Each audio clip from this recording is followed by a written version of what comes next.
Welcome to the Bigfoot Terror in the Woods Sightings and Encounters podcast. I'm your host, W.J. Sheehan.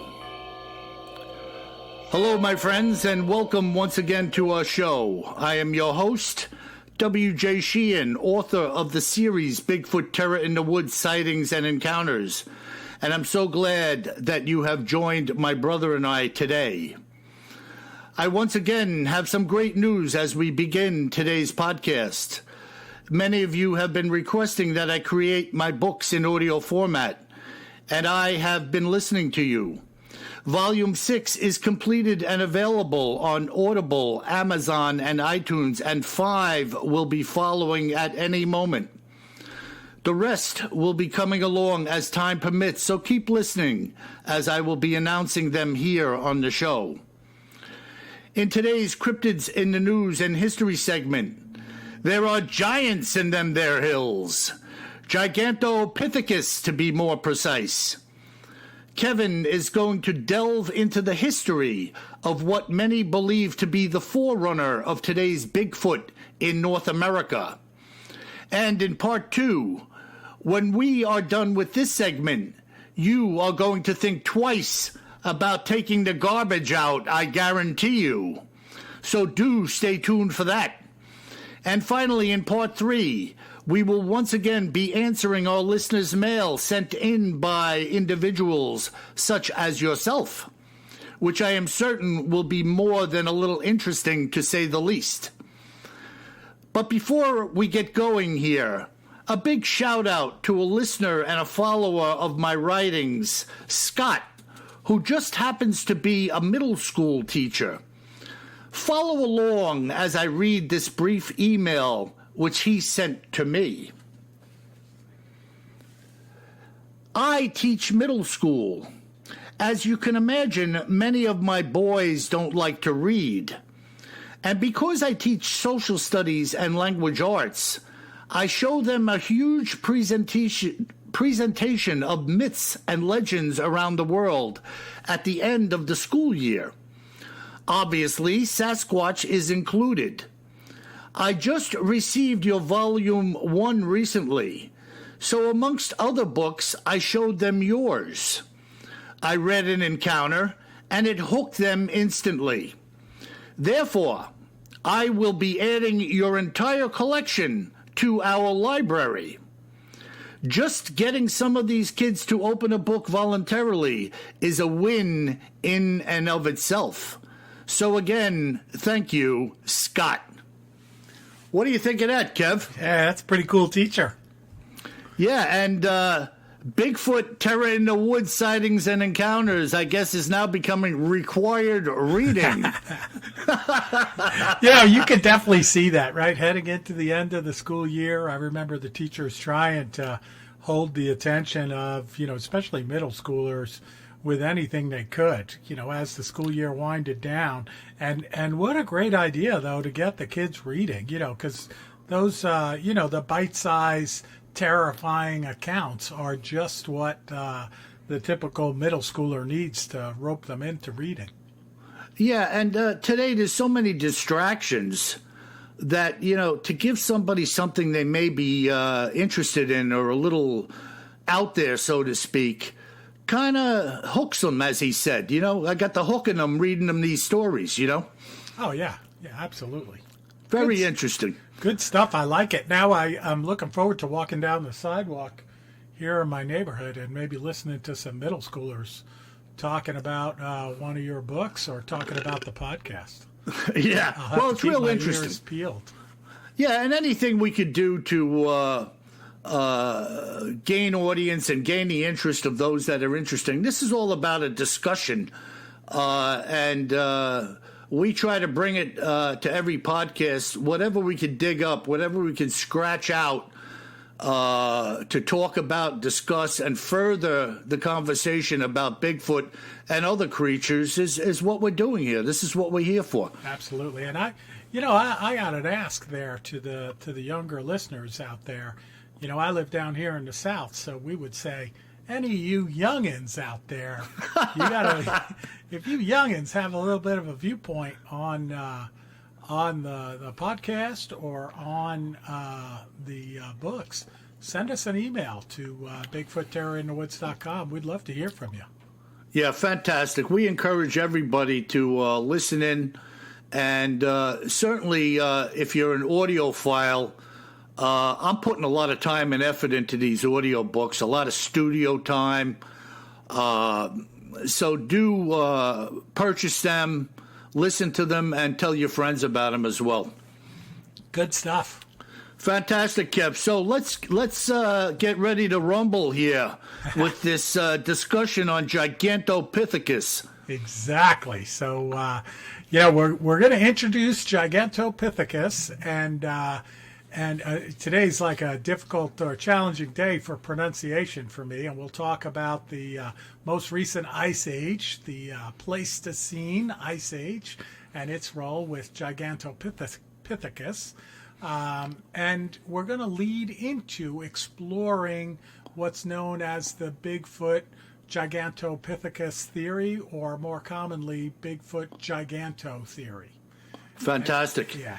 And this theory revolves around an extremely large ape, of course, known as Gigantopithecus.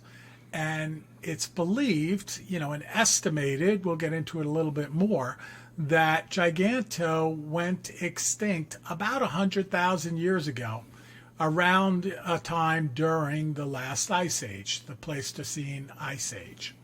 And this is all estimated off of some remains of Giganto that were found in southern Asia.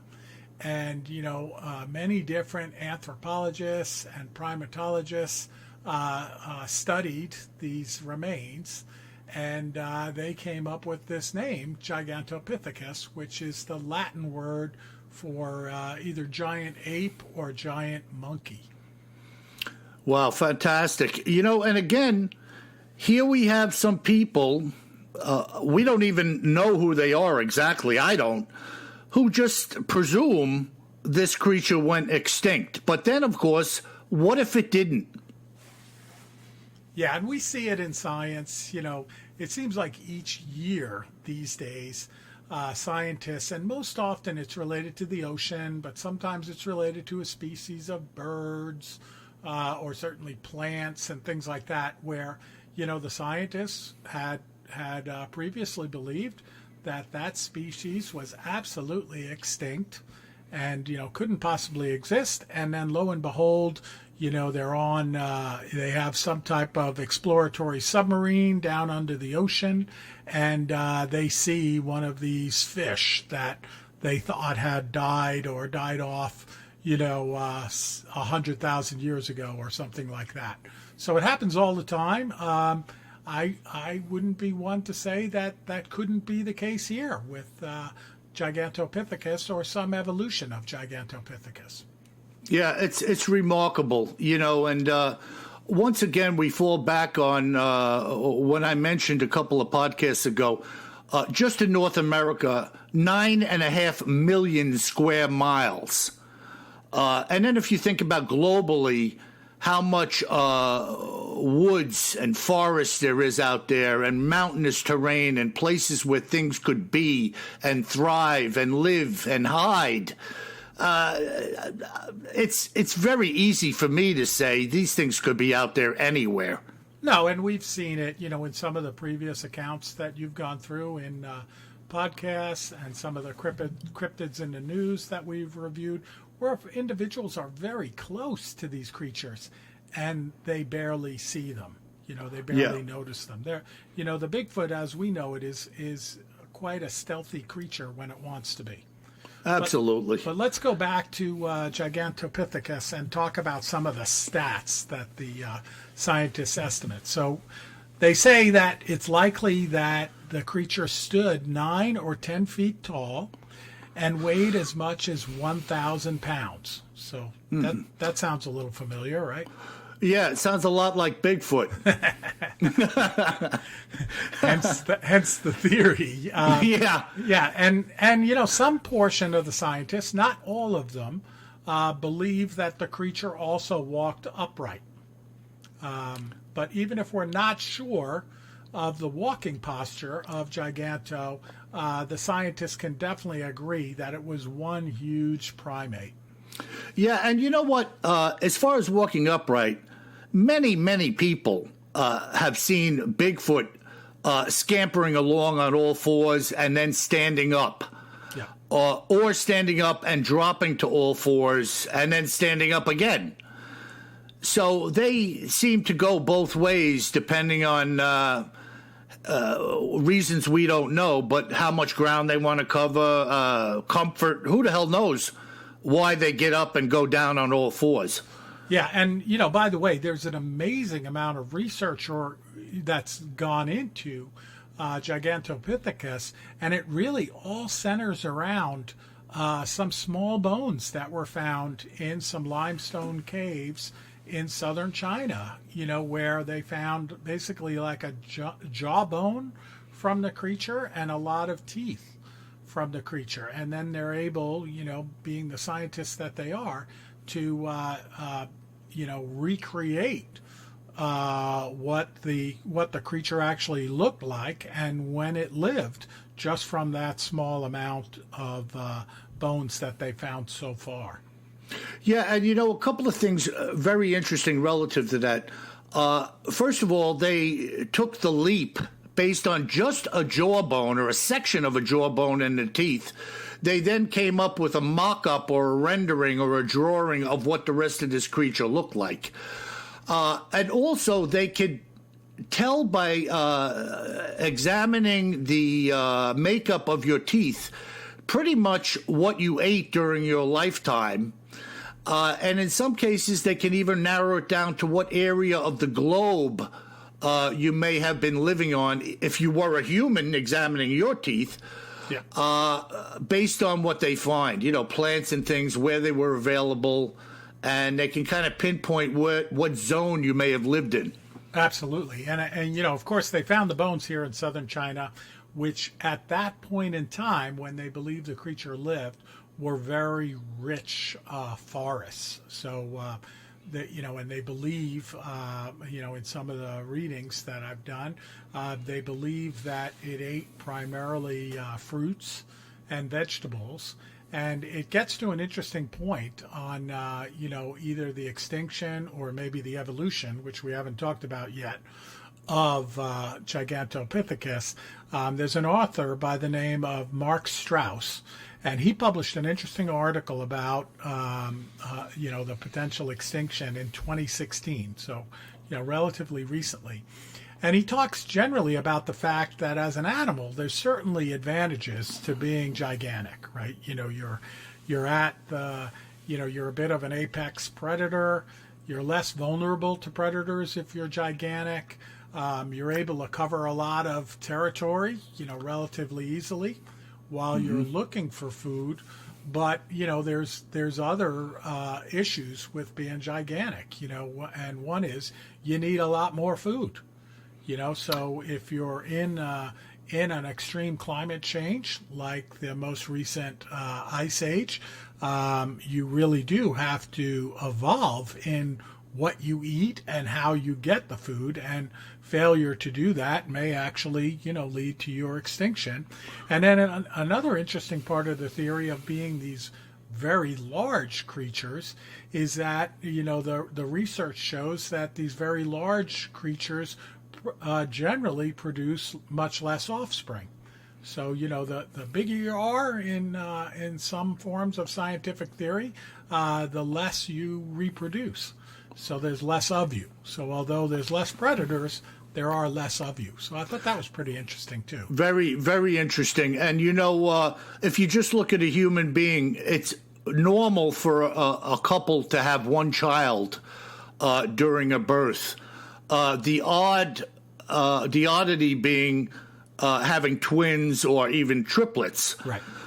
And then, of course, if you think about food, if you're in an environment where there are plenty of things to grab from the bough of a tree, such as a piece of fruit, some type of vegetation, and then those things start to dry up, maybe then your eyes are turned to the stream where you see something writhing around in there. Now you're trying to capture a fish with your hands. Exactly. That's this theory where as the climate changes, you have to evolve or become extinct.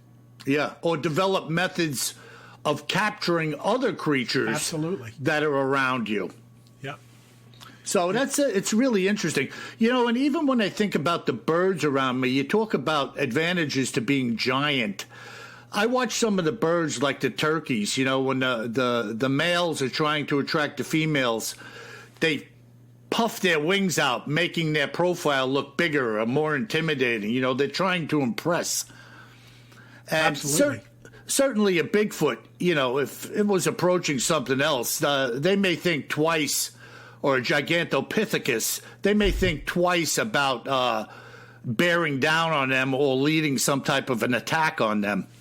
Yeah, no doubt about it. No doubt about it. So, wow, fantastic. And there's another angle here to, this giant creature. Some of the folks that connect Bigfoot to Gigantopithecus, or the Bigfoot giganto theorists, believe that Gigantopithecus, just because of its size, and if it is a member of the primate, kingdom, it would have a very large brain, and perhaps the largest in the terrestrial animal kingdom.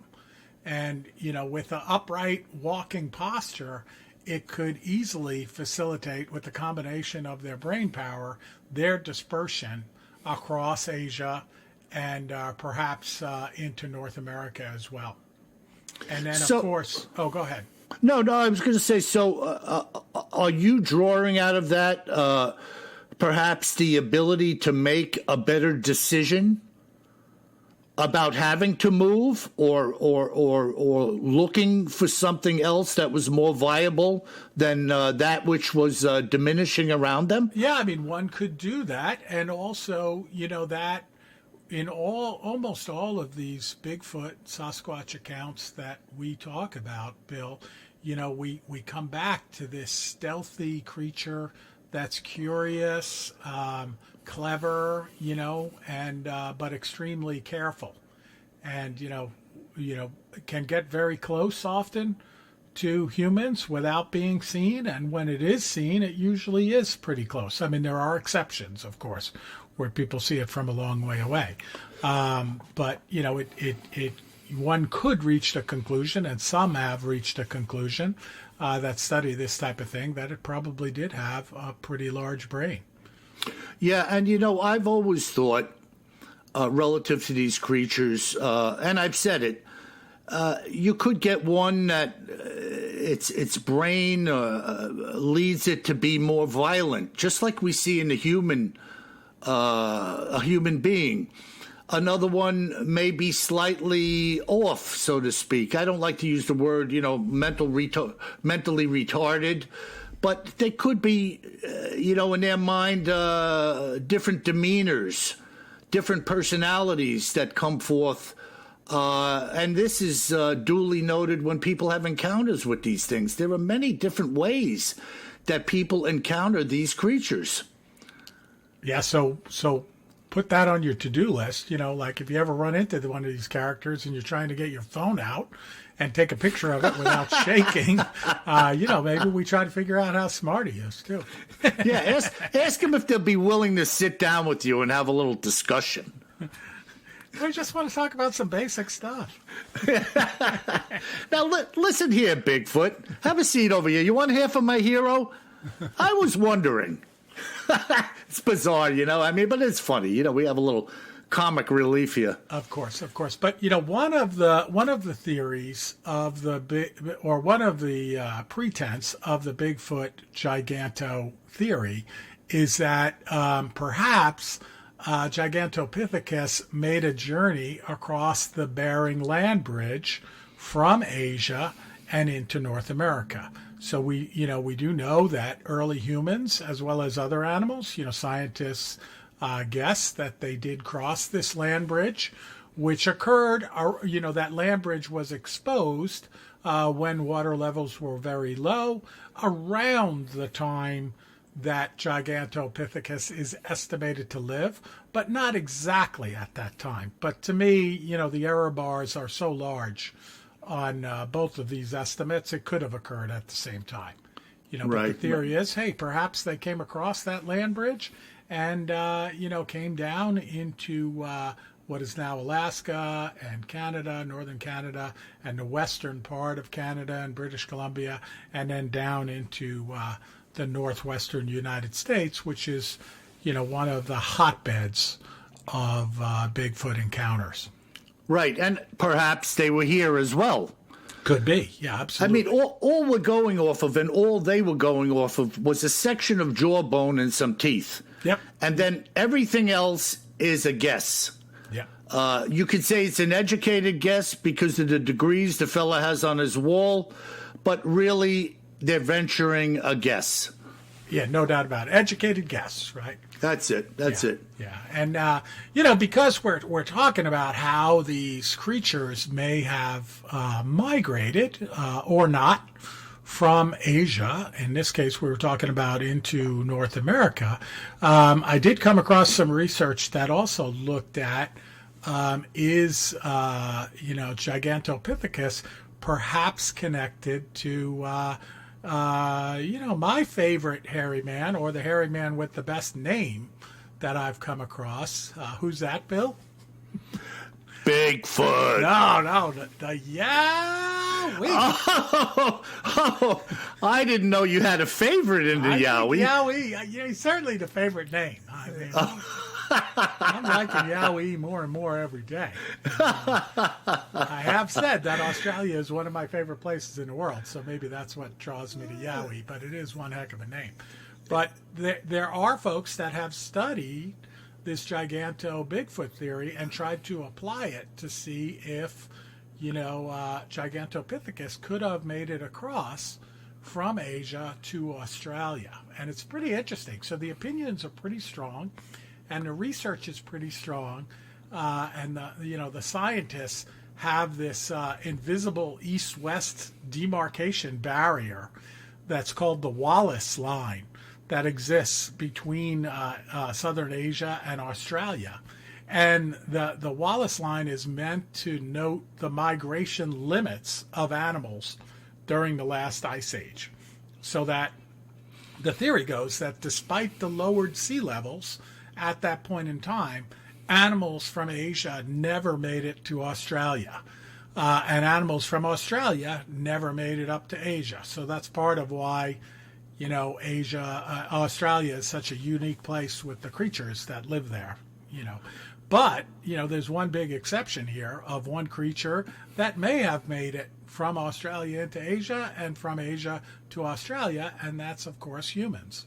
And if you do go down the path further with Gigantopithecus saying that, perhaps it was this very intelligent terrestrial creature, maybe it figured out a way to get down there and adapt into Yowie. I think you just like saying that. I mean, that's my rub on that. I do. And it's interesting. So speaking of liking certain things, the scientists, they all talk about this, that, the water's just too deep for the creatures to get across. And of course, in my experience in Australia, I don't know how it was back in the Ice Age era, but boy, there's certainly some big sharks swimming around those waters too. Yeah, no doubt about it. Even if the water wasn't too deep, you'd very likely become a shark's lunch cruising across there as if you were swimming. And the Shark Week show, all of those guys are hanging around down there, catching all those big mamas swimming around there coastally around Australia. Yeah, a lot of great whites down there. Yeah, no doubt about it. So, there are some holes in the theory, right? The Bigfoot Gigantopithecus theory. One of them is what happened to the bones. So it's kind of, there's just not a lot of bones around of this creature. Now, there's some explanations for that. I talked about the fact that the larger the creature is, the less there are of them. And then we talked about the fact that it's believed to be a forest dwelling creature. And even today, if you go down the Bigfoot Sasquatch path, it is, generally believed to be something that's in pretty dense woodlands of one sort of another. So it is possible that the bones, are gone, or they're there and they're not found. And then, of course, there's other theories that, there's a lot of creatures out there in the forest that would gnaw on the bones and, until there was nothing left of them. Typically people talk about porcupines apparently have an affinity towards chomping on animal bones. Yeah, and I spoke to that hunter in Texas who opened my eyes to squirrels and hares having to gnaw on bones regularly and continually to keep their teeth from growing so big that they couldn't get food in their mouth. Yeah, it's a little bit of like a file that they trim their teeth down with. Exactly, like sandpaper or grinding stone. Yeah. So, and look, let's face it, just because you see a Bigfoot one day in the middle of a field in a park doesn't mean they're bedding down there at night. Exactly. So, another hole, which I mentioned, but I do want to come back to, is that, there's a relatively large time gap between the estimated existence of Giganto and the existence of the Bering Sea land bridge. But again, we're talking about some pretty big estimates both ways, and estimates about Gigantopithecus that are based on this single jawbone and a handful of teeth that they found. Yeah, and all of these things are, quote, educated guesses. Yep. We really don't know. We listen, we learn, we think, we ponder, and then we move on. You just don't know with these things. What we do know is we found a jawbone with some big teeth in it. Yep.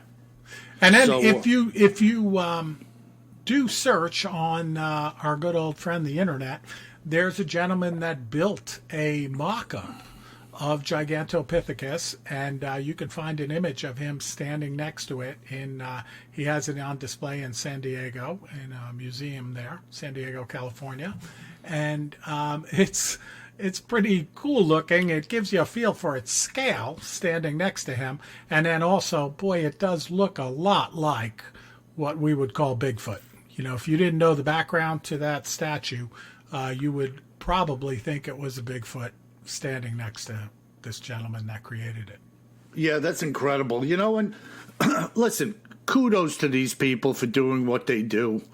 I mean, the fact that the guy created this mock-up so we have something to look at, interesting, frightening, but, if nobody did anything, there would be nothing to see and nothing to speak of. So I don't look at everything with a super critical eye. I just kind of put it in my basket, and it's all out there for our consideration. Yep. And while I was putting this story together, I just want to give a shout out to some of our friends at the Bigfoot Field Research Organization. They have a lot of information out there on this theory. Our friends at Exemplar, and then one of your favorite books, Bill, and becoming one of my favorite books, Ivan Sanderson's The Abominable Snowman: Legends Come to Life. He has some amazing information in there, firsthand information about actually himself looking at these bones in the apothecary in Hong Kong, where they were back when he was writing this book in the 60s, and reaching his own conclusions as well. So shout out to those sources. Yeah, awesome. BFRO is doing a yeoman's share of work out there in all of their little groups around the country. So kudos to these people who are out there marching around, looking around, digging in, gathering information. Anything we can do to further the conversation and the exploration is time well spent. Absolutely. Fantastic. So, are we ready to find out why you don't want to take the garbage out anymore? Now, this account was told to me by an old picker. And when I say picker, I'm using that word relative to like our show, The American Pickers, people looking around for salvage, valuables, things that may be worth some money that other people have discarded. This picker at the time was living in Tallahassee, Florida during the early 70s. And here is what this fellow, Boone English, had to say about his encounter. I like that name. I could see that down in Tallahassee. Boone. Yeah, Boone. When I first contacted you, Bill, I had said to you that it would be my pleasure to contribute what had happened to me into your little journal.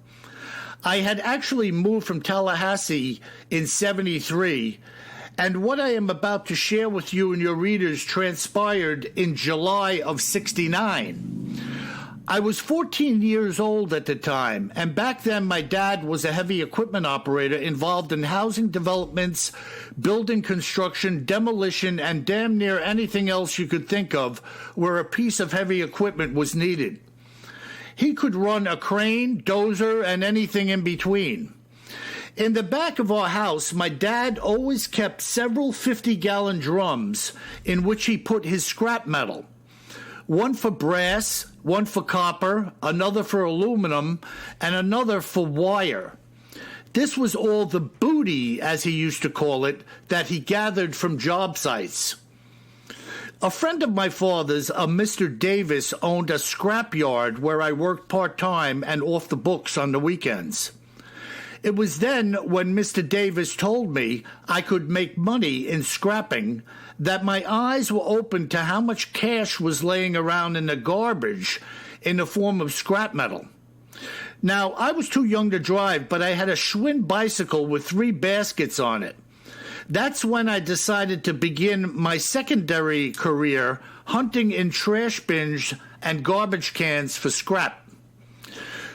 At that time, the Vietnam War was still going on, and metals were at a premium. In fact, even as a kid, I knew that many guys were stealing stuff like radiators from cars. And Mr. Davis just turned a blind eye and paid up with cash for such things. He had a small block house in the back of his yard that was buried beneath mountains of metal. And that's where a couple of really creepy cats spent every day chopping stuff up so small that nobody would be able to tell what it was when it came into the yard. In other words, they were destroying the evidence. The money was pouring in and out, and it was all cash. I was getting up really early in the morning and making the rounds all over town on my bike. On garbage day, I would hit hundreds and hundreds of residential trash cans collecting metal. I kept a series of wrenches and a hacksaw on my bike to cannibalize anything and everything, including the proverbial kitchen sink. I was having a ball with my little hustle, turning over several $100s a week. And in 2 months' time, I had bought what would be my first car, which was a 1965 Fairlane 500 with a 390 and a 4-speed. I paid $1,000 cash for it, and I was going to sit on it until I could drive. Aside from hitting the neighborhood cans, I began to dumpster dive around the area. A lot of people would sneak into businesses and complexes to throw large items into their dumpsters at night when nobody was around. I started to make some major finds climbing in and around the bins, but it was a dirty and nasty business. And sometimes I got more than I bargained for, finding a coon or something else in the dumpster with me upon getting into it. The other thing that I had to get into the dumpsters very early in the day, because after the sun came up and started hitting the metal, they were like an oven. You couldn't even touch the metal sides without burning your hands. Now, my dad knew that I was responsible, and at 14, I was already 6 feet tall. Every morning, I got up at 4 a.m. and went out on my rounds. I had learned my lesson several times over about just opening the lid on a dumpster early in the morning. On this particular morning, I was approaching a 3-dumpster compound near the rear of a large trailer park.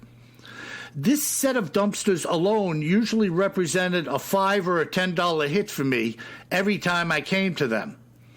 Now, these dumpsters were set on a concrete slab in the dark up against the woods. I always carried a couple of flashlights with me in case one broke or one went dead while I was out dumpster diving. It was pretty dark as I was riding up to the site because it was cloudy and there hadn't been a moon. There was a lot of noise coming from one of the dumpsters and the steel lid was slapping up and down. The first thing that I said to myself was that there was a damn bear inside. I turned and parked my bike about 100 feet away and picked up a couple of rocks to throw at the dumpster to scare whatever was in there away. When I chucked the first rock, I hit the bin squarely, which sounded like a sledgehammer hitting the side of a steel drum. As soon as I heard the noise, the metal lid came blowing open, and out from the can like a jack-in-a-box jumps this screaming gorilla. He flew out, clearing the side of the dumpster in one clean jump, and the lid came crashing down behind him. The side of the dumpster was nearly 5 feet tall, and he was maybe 3 feet taller than the can. He was standing next to it, snorting and growling like a wild boar. The noise was so loud that lights started to go on all around from different trailers. A couple of men actually came out of their front doors. Now, I was standing in the dark next to my bike, hoping like hell that this monster wasn't going to attack me, but I don't think it had the time to realize that I was even there. It turned and darted away into the woods and was gone. It was maybe only a minute later when a man ran over with a flashlight and said to me, "What's going on here, young fella?" When I tried to explain to him what had happened, he didn't believe me. And I told him that I was telling the God's honest truth. He said to me, "There are no big gorillas in Florida or anywhere else. Now get on out of here before I call the police on you." Well, as you would imagine, I left in a hurry and went straight home to tell my dad. He knew that I was not prone to lying, and frankly, even he was having a hard time swallowing what I was saying. Later that day, he and I drove back over to where this thing had jumped out of the dumpster. We walked over to the can as I described to my dad in detail what had happened. As we walked next to the can, he looked down at exactly where I had told him the gorilla had landed. There were huge impressions in the soil next to the concrete slab. 2 large human-like feet, and the impressions were about 2 inches deep into the dirt. As soon as he saw them, his entire demeanor had changed. He looked at me, and then into the woods, where I told him it had run. I remembered him just shaking his head and saying, "What the heck is a gorilla doing over here?" Anyways, we both got back into the truck and went back home. That was apparently all the proof my dad needed. I told him that it didn't look like any other gorilla pictures that I had ever seen, it being way too tall and wide to be in the zoo. I called it the monster gorilla, and he just shook his head. What do you think of that? Wow, that's pretty cool. And I love the fact that, one, of course, it's good to hear an account where the dad tends to believe, his son, especially, it sounds like it's a hardworking, kid going out there crawling through dumpsters looking for some scrap metal. And then, that they go back there and they come across this evidence, right? Footprints, large, human-like feet, 2 inches into the ground. Sounds like it was quite the beast. And then his father, didn't have any issue. He switched from perhaps doubting his son to all of a sudden saying, like, why is there a giant gorilla here? Yeah, apparently what he saw was evidence enough that his son had seen something, and just as he said, it leapt out of the dumpster in one bound. I mean, just that. I'm like, sure, okay, maybe it's standing on 3 feet of debris in a 5-foot can, But the fact that it could just kind of boing and jump out like a jack-in-a-box, land on the ground, is a pretty amazing feat in and of itself. Definitely quite the leap. And, it talks about the fact that after he jumped out, right, I think he said he was 3 feet taller than the 5-foot-high dumpster. So, yeah, an 8-foot beast jumping vertically out of a dumpster, that's pretty impressive. A lot of power there. Yeah, no, there's no doubt about it. I mean, and here we go again. You were talking about the Gigantopithecus having possibly made some decisions to move into different styles of hunting or change its domain entirely. We see this again and again as humans encroach on forest areas, on wilderness. Bears, possibly Bigfoot, possibly other creatures, know that there's food or they smell something in a garbage bin that brings them over there to investigate. Yeah, no doubt about it. It's adapting and foraging in a different way, right? Yeah, I mean, if there was no dumpster there and no smell of food, this thing wouldn't be there. Yeah. I mean, that's the bottom line. It wouldn't be there. I saw a clip. I don't know if you saw it on the news this week. I was up early and flipped on the morning news, and somebody had a video, I guess, that was going around of a bear, black bear, that was trying to get into a dumpster somewhere. I forget what state it was. And the dumpster, I guess, was locked, and it couldn't get in. So it actually, they showed it. It's standing up on its hind legs, and it unlocks the gate that the dumpster's behind. You know how they're often behind kind of a chain link fence gate. It unlocks the gate and rolled the dumpster out of the gate. So, it's like, okay, I can't get in. I'm taking it. That's incredible, So they can figure things out. Oh, I mean, in a limited way, but they have certain thinking faculties that enable them to kind of solve problems, All these creatures, can figure out how to get to the food. Especially when they're hungry. Right, and if not, the last resort is just brute strength. Now, me, on the other hand, I want to try to figure out how to get to that Fairlane 500 that he was talking about with the 390 and the 4 Yeah, you and me both, man. Any of you out there got one that you want to sell for $1,000, I'll take it. Yeah, I'll take 2 for $1,000. In fact, I'll up it. I'll take 2 for $2,000. Exactly. Oh my God! Super cool. It's funny. I can't imagine though. I mean, you can imagine the stuff you might run into, alive and dead, inside of a dumpster looking for scrap. Especially up by you, Bill, if it's one of Joey's dumpsters. Yeah. but then to have this Bigfoot-like creature jump out of it. Oh my God. Jeez. Yeah, could you imagine if he had gone closer, having not learned from experience to throw a rock at them and try to get anything to get out of there before you approached it? Could exactly. you imagine? But you could tell he was so close. Like, what did he say? He was so close to the trailers, the residential trailers. It's like, he's trying to be sneaky, right? Yeah. But yeah, that would be the smart thing to do. It's a little bit embarrassing, right? You're wandering around digging through garbage cans looking for stuff. I mean, obviously, people are going to be looking out the window. Probably some people on a good day are going to say, hey, what are you doing over there in the garbage, kid?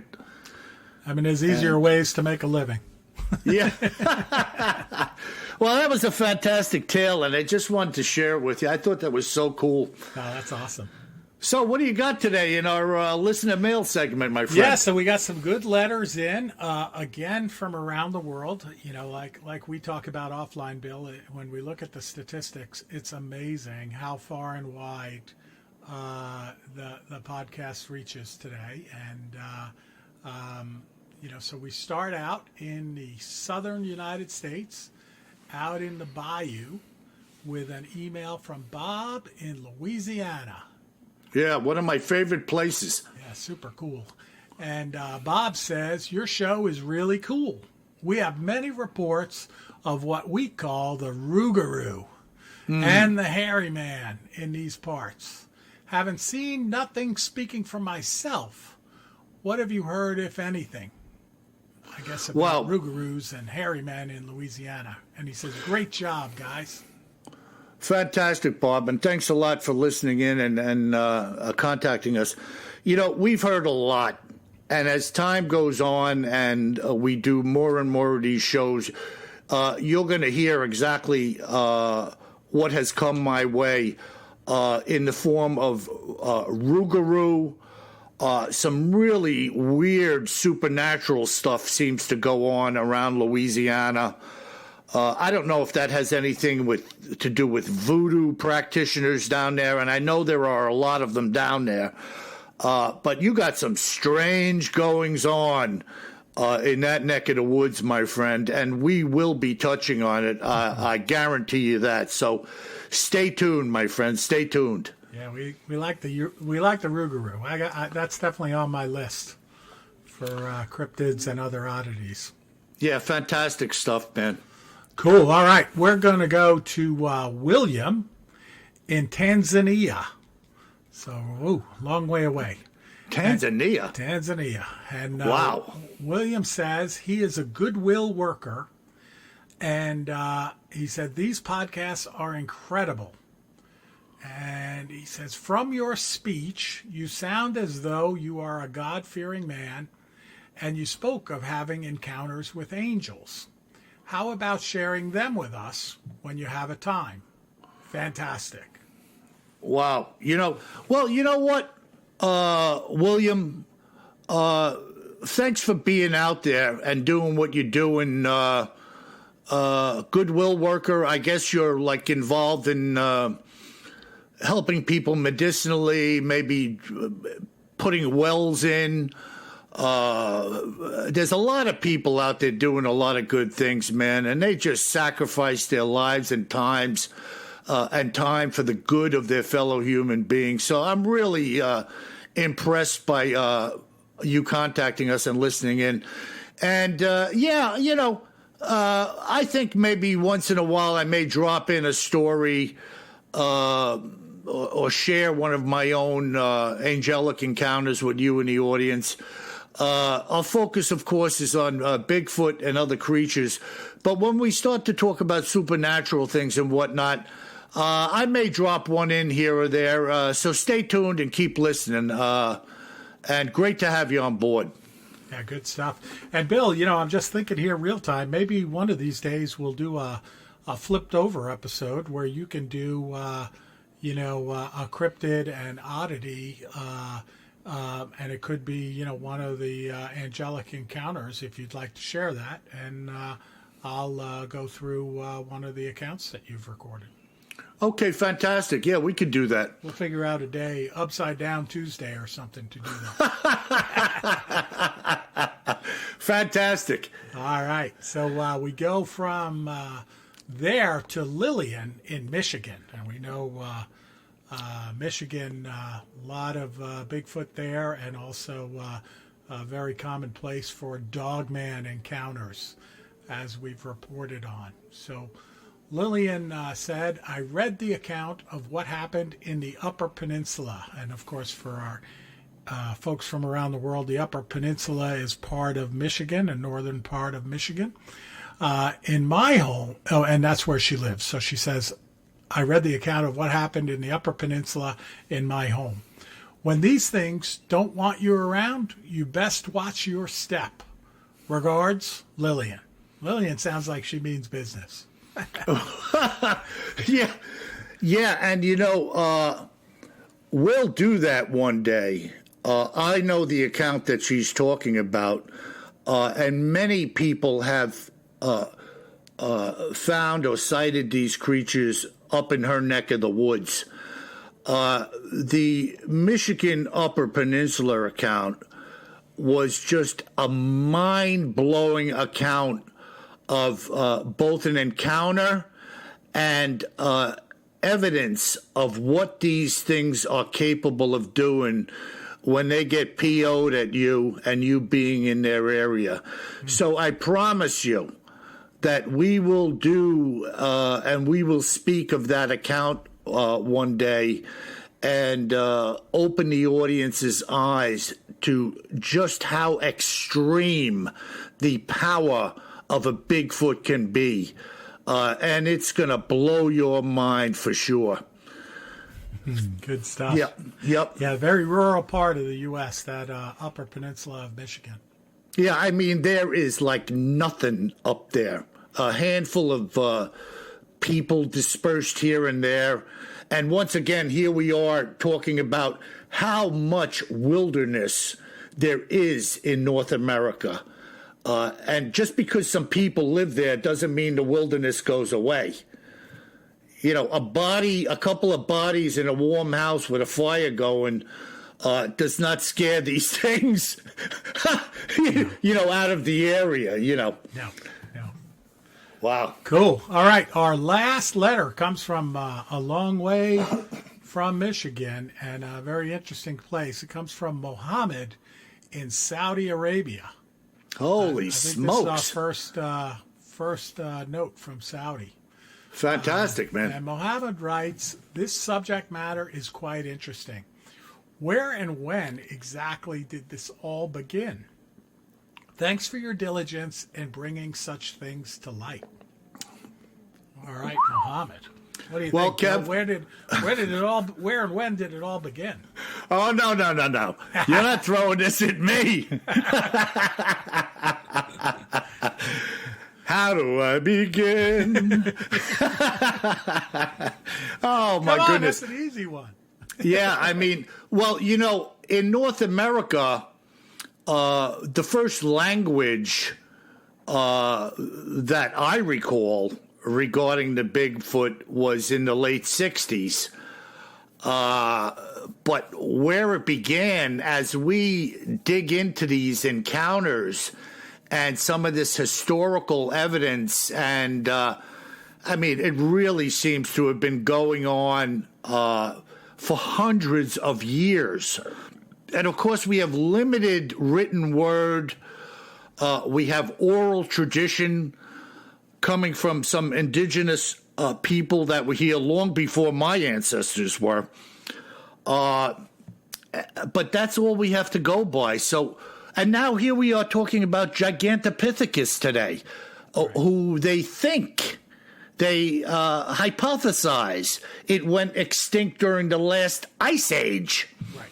So really, you could say anywhere from a couple of 100 years to, 10,000 years? Or 100,000 years. I mean, to Gigantopithecus. But, yeah. It's, I think you said it well, Bill. The accounts that I've seen, the written accounts, in newspapers and stuff like that here in North America back in the 1800s, we've talked about a few of them, including, Teddy Roosevelt's Bauman account.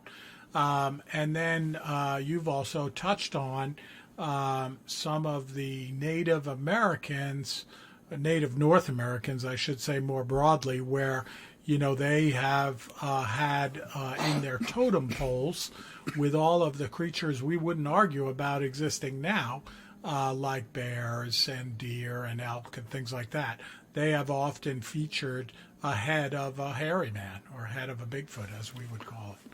So that goes back hundreds and hundreds of years. Yeah, no, it's a fantastic story, and that's what keeps us coming on. Am I right? Oh, yeah. There's a ton of information out there. As folks know, our listeners know, as they listen more and more, I'm a newcomer, to the research, and it's pretty fascinating, everything that's out there. Fantastic show, Kev. And I think that's a wrap for today, but I want to end the show as I always do with a warning to our listeners. Always carry more gun than you think you're going to need. Sleep tight.